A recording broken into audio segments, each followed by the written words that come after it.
All right. You guys wanted it. You got it. We are diving deep into Whitesnake Spit It Out today. This one's going to be good. Buckle up, because Yeah. this 80s anthem is a wild ride. And let me tell you, those lyrics, wow, they really pack a punch. I mean, talk about raw emotion. I'm getting a definite, like, I don't know, shot of adrenaline vibe. But there's also this really interesting contrast in there.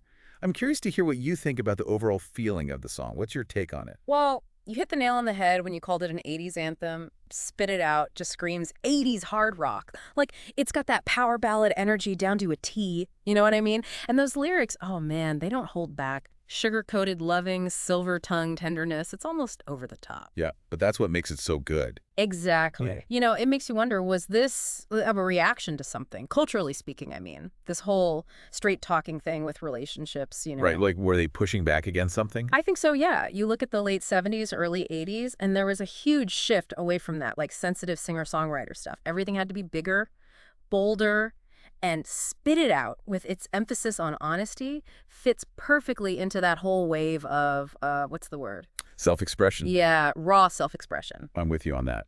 But even with the whole Spit It Out theme, there are these moments of, dare I say, tenderness. Like he sings about a heart of ice, but then also wants to be treated like a king. What's up with that? Okay, so that's where things get really interesting. You could say, oh, it's just classic hard rock using, hyperbole for the emotional effect. And yeah, there's that. But what if it's more? Like maybe it reflects the whole push and pull of a really intense relationship. Ooh, I like that. Right, you crave that complete adoration, the king for a day fantasy. But then there's that fear of being vulnerable, like the heart of ice is some kind of defense mechanism. Makes you think, doesn't it? It really does. Especially when you think about how these lyrics hit us differently now. Like, there's this one line, show me what a woman can do. Part of me hears that, and it's like classic rock star bravado, but there's got to be more to it, right? It's definitely a loaded line. And you're right, looking back from today, it can sound, well, a little outdated, like reflecting those old, rigid gender roles.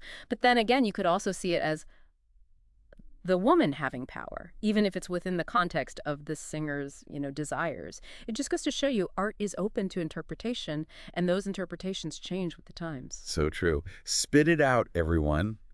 Passionate, full of those bold images and that in-your-face honesty. But underneath, layers upon layers of relationship stuff, power dynamics, and how our perspectives shift over time. It's a lot to think about. It really is. But that's why we love the deep dive, right? It is. To everyone listening, one last thought for you. Is this song actually celebrating honesty? Or is it more about demanding what you want, even if it means putting yourself out there? Chew on that the next time you've got that 80s riff stuck in your head. Thanks for diving with us.